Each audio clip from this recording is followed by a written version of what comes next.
Hey, hello guys. So, welcome back. So, this is the second part of the binary lifting video series that I talked about in my previous video. So, in today I am gonna talk about the most popular application of the binary lifting, which is the least finding the least common ancestor in a tree. So, two for of two nodes in a tree. So, the in my first part of the this binary lifting video series, I already talked about how do we calculate the kth ancestor, and in that video I already talked about what's the concept behind it, the what's the math behind using the binary lifting. So if you have not already watched that video, highly recommend you to watch that previous video. In that you will get to know the maths behind it, the concept behind binary lifting, and you will also get an introduction. So if you know the maths behind it and already finding the kth ancestor and all those things, so you can skip that part and you can watch this video. So officially, so in today's video I'm gonna talk about how to find the least common ancestor of the node. So if I talk about ancestors in context of trees, trees can be of two type, the rooted tree or unrooted tree. If I like if in you have already, and you people might have already found you people have already know how to find the minimum spanning tree of a graph. So if I tell you this is the minimum spanning tree of a certain graph, and I ask you what's the root of this tree, so I don't think you would be able to find you will be able to answer it, because the tree is not necessarily have a root. So in many CP questions, we got a tree which is unrooted. So in those questions sometimes we need to root that tree to a certain node and those things. So the ancestor thing which I am talking about here. So the ancestor of a node is defined only in the rooted tree, the tree which is rooted. If I talk about this tree, so I have rooted the this tree at node 20. So and the total nodes of this tree is 29. So let's begin. How do we find the least common ancestor of a node? So for this I will be using binary lifting, and the binary lifting array I have already talked about in my previous video. If you have not already watched it, and if you do not know how to calculate the binary lifting array, I highly recommend you to check that previous video. Let me show you a glimpse of that. So in that array, which is lift I comma j, here the I denotes the node. This In this array we store the 2 to the power jth ancestor of every node in the tree. Okay, so how do we calculate it? I have already talked about in my previous video. You can check it out. I will write the code here directly without going much into the concept behind it, because I will talk about in my previous video. So in left I comma j, so first let's think. We do not know how do we know this. First let me tell you what are ancestors of a node. So if I tell you the ancestors for node 27, it would be 23. It would be 23. Let me highlight you for your reference. So if I talk about the 27th, the ancestor list of 27 would be having 23, 24, 14, 13, 16, 12, and up to the root itself. So the ancestor list of every node will be from its parent to the direct path from would be having the nodes, all the nodes that are in the direct path from its parent to the root. So for 27 it would be 23, 14, this way.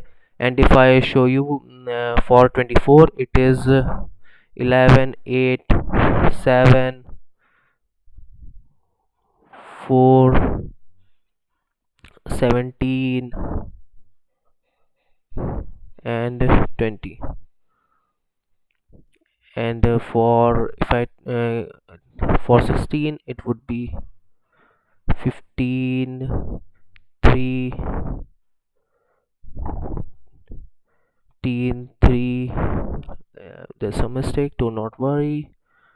So this is 3, and it would be having 10 and 19 also up to the root, that is 20. So what I mean to say is the ancestor list of any node in the tree would contain its parent and all the nodes that are in the direct path from its parent to the root. So how do we calculate the least common ancestor of two nodes, and what is actually the least common ancestor? So if I go into the definitions, the least common ancestor of node u and v is the first ancestor of the farthest ancestor of node u, which is not the ancestor of node v.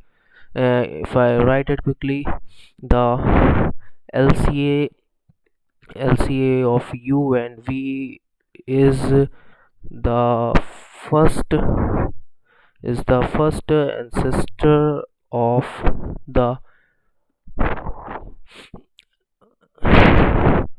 farthest ancestor of node u, which is not the ancestor of node v. So what I mean to say is, if I give you example from the tree that is given, so this would be, if I talk about the least common ancestor of 27 and 24, what is the farthest ancestor of 27, which is not the ancestor of 24, right? That is 18. So the first parent of 15 is 17. So the LCA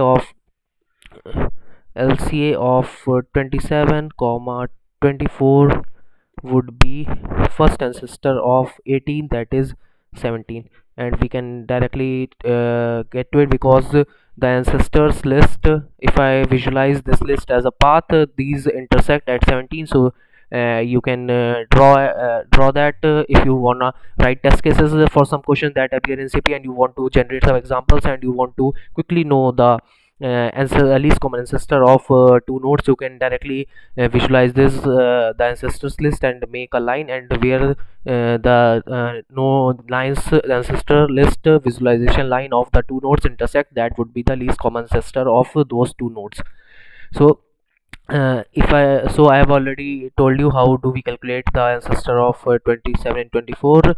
And if I tell you, if I again give you another example, like if you want to calculate the least common ancestor of 9 and 16, 9 and 16, let me do that properly. Okay, for 9 and 16, so what is the farthest node from farthest ancestor of 16, which is not the ancestor of 9, that is 3. Okay, so what is the first ancestor of 3, that is 10. So the least common ancestor of 9 and 16 would be 10. Okay guys, so now let me I have already calculated I have already shown you how do we calculate the lift array in my previous video. You can check that out. I would get the link in the description of that video. So now what I should do is, I shall tell you how do we in terms of binary lifting, how do we efficiently calculate the LCA. I have shown you what's the procedure, but let me show you how do we calculate the ancestor of those two things efficiently. So we would use the as always, because this is for binary lifting, we will use the 2 to the power ith ancestor of every for any node to calculate. Like if I want to know ancestor of 27 and 24 again, so how do we calculate that efficiently using the 2 to the power ith ancestors?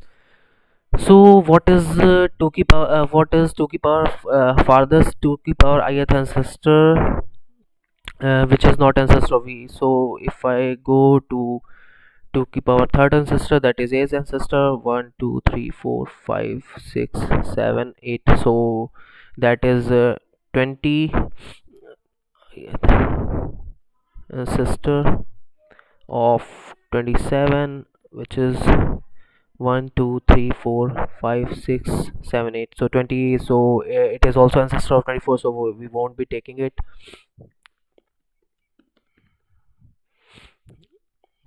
So we will go to the power fourth ancestor, to the power second ancestor, and that is 2 to the power 4, that is 1 2 3 4, that is 6. So we will initialize this as the current one, so because 6 is not the ancestor of 24, so now we would calculate the 2 to the power first ancestor of 6 to the power first ancestor, that is the 18th. So it is also the ancestor which is not at the ancestor 24. We would initialize the current variable and as 18.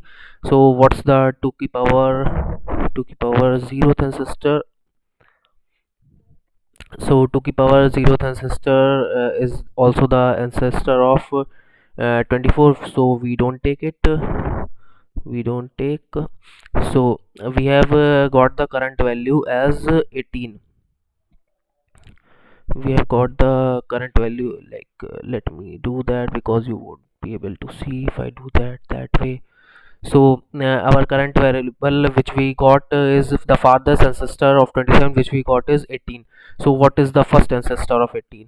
First ancestor of 18 is actually 17, and 17 is our answer, which is the LCA of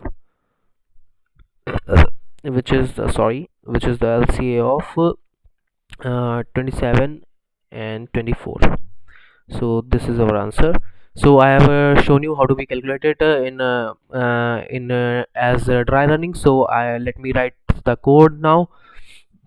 Let me first do that. Let me quickly write you the code for DFS to calculate the DFS value, although I have already shown you how do we calculate and the concept behind it.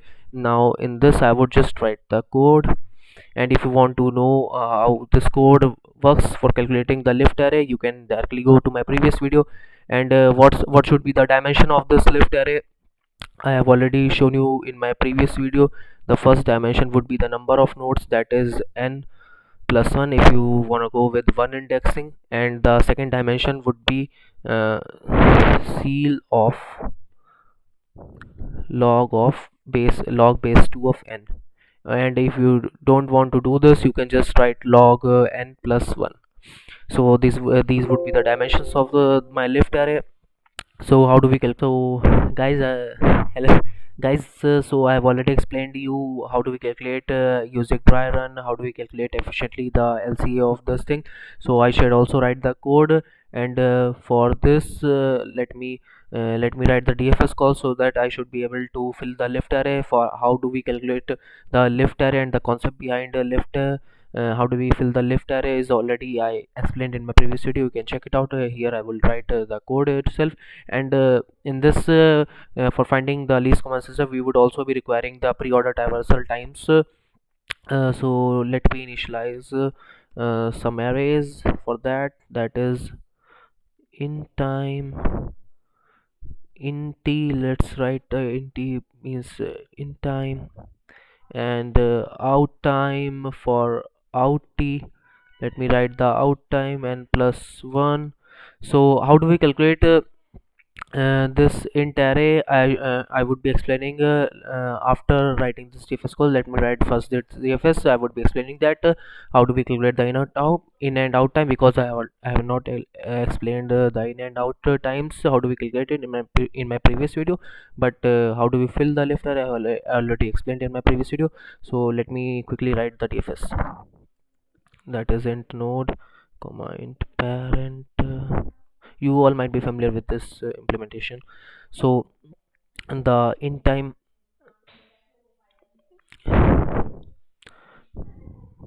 so the timer was initially, let's assume the timer was actually t equals to 0. So in t of node is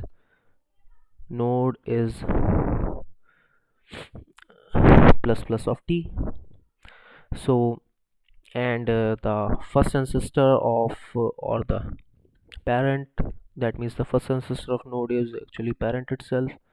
So for filling the we would be using 1 comma C of log of n, that is the maximum power we would be requiring.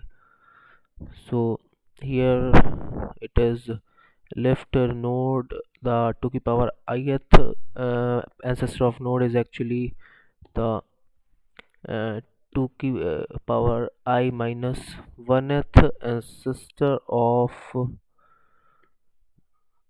let me expand this text view so it should be readable. So what I was saying is actually the 2 to the power ith ancestor of node I is actually the 2 to the power I minus 1th ancestor of 2 to the power I minus 1th ancestor of node itself.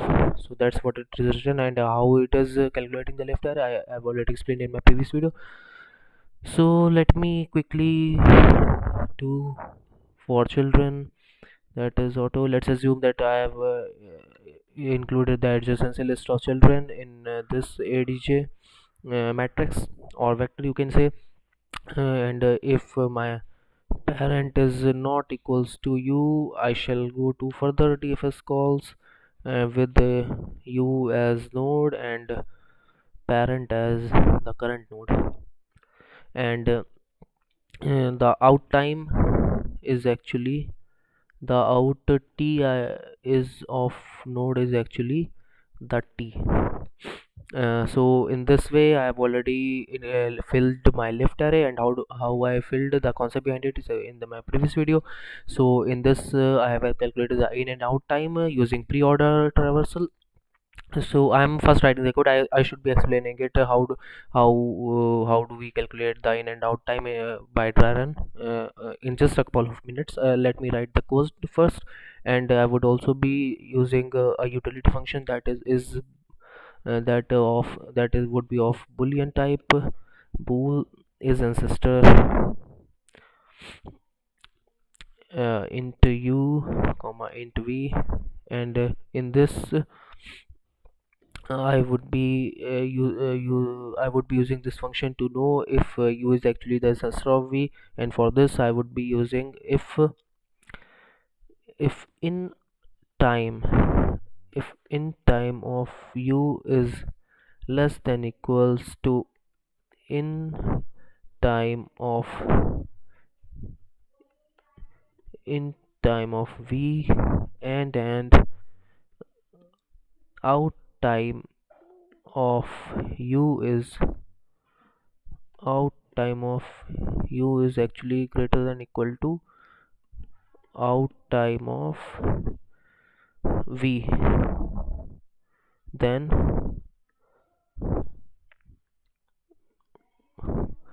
return true. That means if in time of u is actually less than the in time of v, and out time of u is actually the greater than out time greater than equal to out time of v, then it means that u is the ancestor of v. So else let me return false.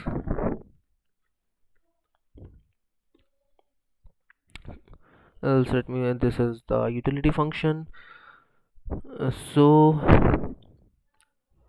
and now I shall explain you how do we calculate the in and out time. So as you can see using this tree, the root of this tree is 3. So for the in time of is denoted by red color, and out time is denoted by black color. So the initial value of t was actually 0. You can see that here how I calculated using the dfs calls.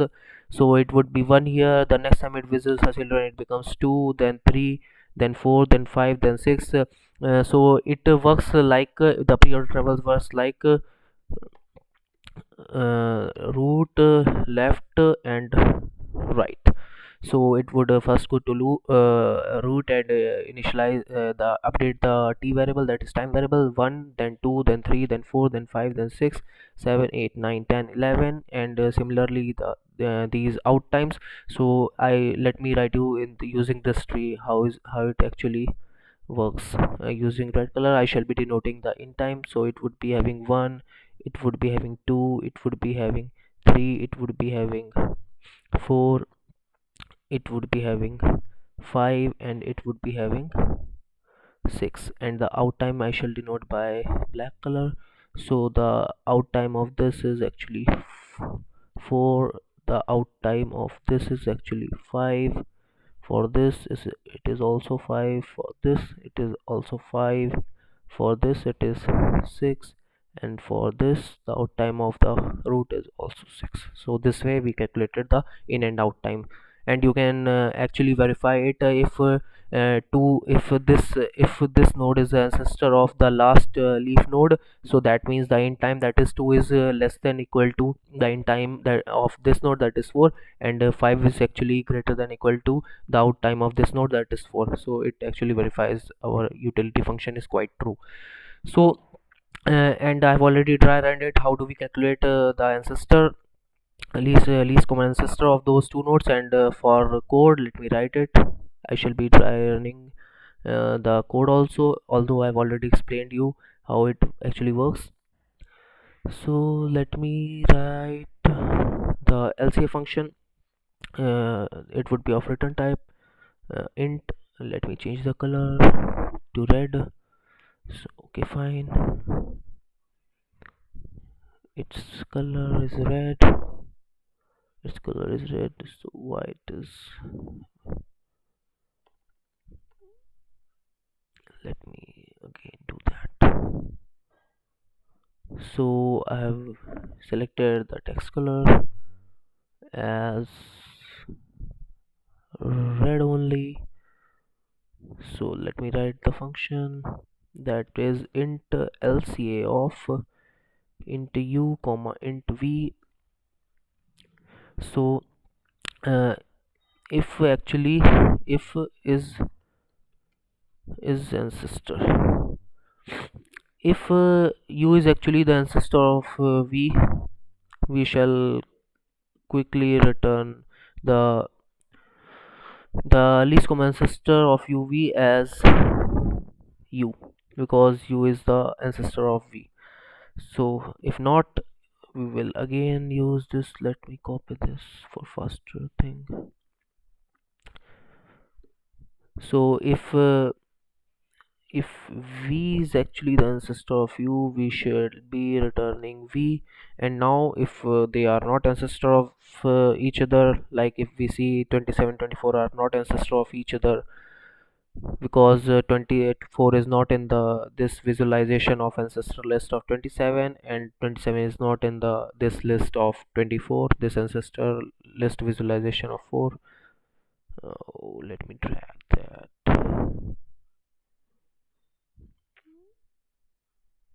Do not worry, it shall be in position. Yeah.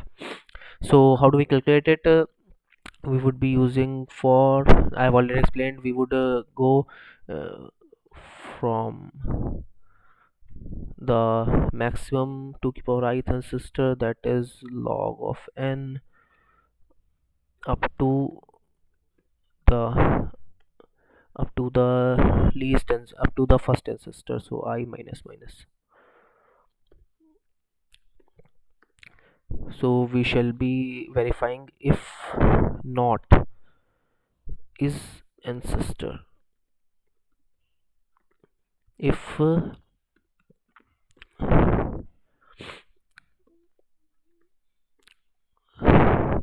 if 2 to the power ith ancestor is not actually 2 to the power ith ancestor of u is not the ancestor of v, then we are good to update our value of u as, then if we are good to go, and we are good to change the value of u as uh, left of u comma I, because the 2 to the power ith this 2 to the power ith ancestor of u is not the ancestor of the, I have already included this is not the ancestor of v, so we shall be updating our u as left of as the 2 to the power ith 2 to the power ith ancestor of u, 2 to the power ith ancestor of u. So so doing this way, we shall be getting our last value, which is the farthest ancestor of u, which is not the ancestor of v. So our answer would be actually the first ancestor of that farthest node, that means the first ancestor of farthest node of u, which is not the ancestor of v. So this would be our answer. So this way we have already calculated, like you can verify it, if for 24, if 27 and 6, if we talk about 27 and 6 in this tree diagram, if 6 is actually the ancestor of 27, which it is, then 6 is the LCA of 6 and 27. And if we talk about 27 and 24, then to keep our third ancestor is 27, so we won't take it, because 24, because 27 is also the ancestor, because 20 is also the ancestor of 24. So we would go to the next power of 2, that is to keep our 2th ancestor of 27, that is 6. So 6 is actually not the ancestor of 24, so we would be updating our current value equals to 6. Then to keep our first ancestor of 6 is actually 18, which is also not the ancestor of v, so we update again. So to keep our 0th ancestor of 18 is 17, so we don't take it because it is ancestor of v. So the first ancestor of current u is actually 17, and current u is 18, so the first ancestor is of current u is 17, so 17 is our LCA. So this way we have already calculated it. This is also showing this thing. So you people might be guessing why we have not reinitialized the value of I after updating u, because you people understand that if to keep our 10th ancestor of our u is also the ancestor of v, so we won't take it. So and if to keep our 2 to the power ninth ancestor is actually not the ancestor of v, so we update current value. And after that, if we again reinitialize it, our value, we let's not about reinitialization, let's assume that we have not decreased the value of 5. So what it would do is actually it would do something like 2 to the power ninth ancestor of 2 to the power ninth ancestor of current node, which it would make is to keep our 10th ancestor of the original u. So it since we have already seen that that's not the ancestor, that's actually the ancestor of v, so we won't take it. That's why we have not reinitialized the value of I here after updating. So this way we have already so this way we calculate the LCA of two nodes in the tree using binary lifting. So I hope you people understood these concepts.